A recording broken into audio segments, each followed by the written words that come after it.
Channel 2 Action News spent months working to get an exclusive inside look at the Trump administration's immigration policies in action. We were the first TV station in the Southeast to ride along with federal officers as they track down and arrest people living here illegally. Channel 2's investigative reporter Aaron Diamond found out exactly how their operations work and how they do not. Got 3 targets today.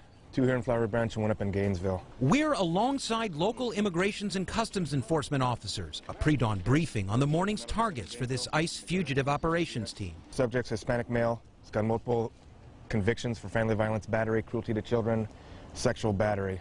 Their list finalized after weeks of research and recon. All convicted felons deported multiple times before and considered public safety threats. Let's make sure we're all on tack 1. Channel 2 Action News worked for months to gain access to the controversial ICE enforcement actions making headlines across the country. A first for any media in the southeastern United States, and in the back of these officers' minds. I think it's safe to say that there's a lot of misconceptions out in the community right now. Atlanta Field Office Director Sean Gallagher is pushing back on what he calls the main one.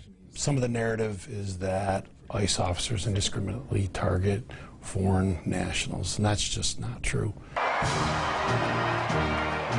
What is true, between January 20th of this year, when President Trump took office, through the end of April, local ICE officers arrested 4,246 foreign nationals from all over the world living in the country illegally. Compare that to just 2,429 arrests over the same period last year, a nearly 75% spike. And according to ICE, nearly 2/3 of those they arrest are convicted criminals. It's a very specific and targeted enforcement effort against a specific individual.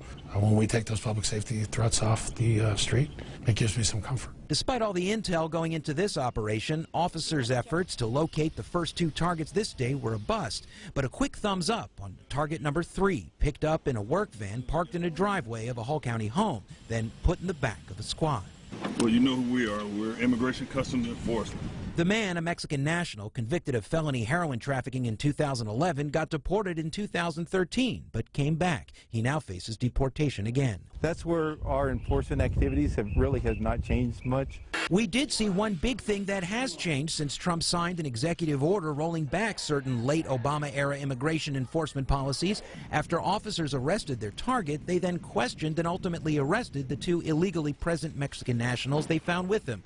A woman with 2 prior deportations and another man picked up for the first time. But while the president's policy shift has pushed regional and national arrest numbers up this year, they're still under where they were in 2013 before Obama's policies took effect. Right now, we have a very easy task. Just enforce the law as it's written. And while Gallagher told us his officers are sympathetic towards family members impacted by those secondary arrests, These folks that are illegally in this country understand that they are illegally in this country. Channel 2's investigative reporter Aaron Diamond joins us now live. And Aaron, what happened to the other 2 people we saw officers arrest in your story? Well, Javita, the woman had 2 prior removals. She had her final removal order reinstated. She is now back in Mexico. The man, this was the first time that ICE had encountered him.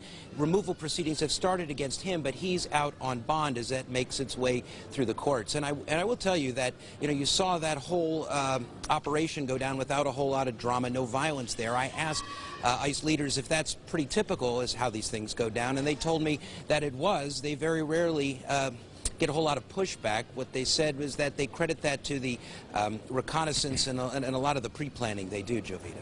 All right, Aaron, thank you.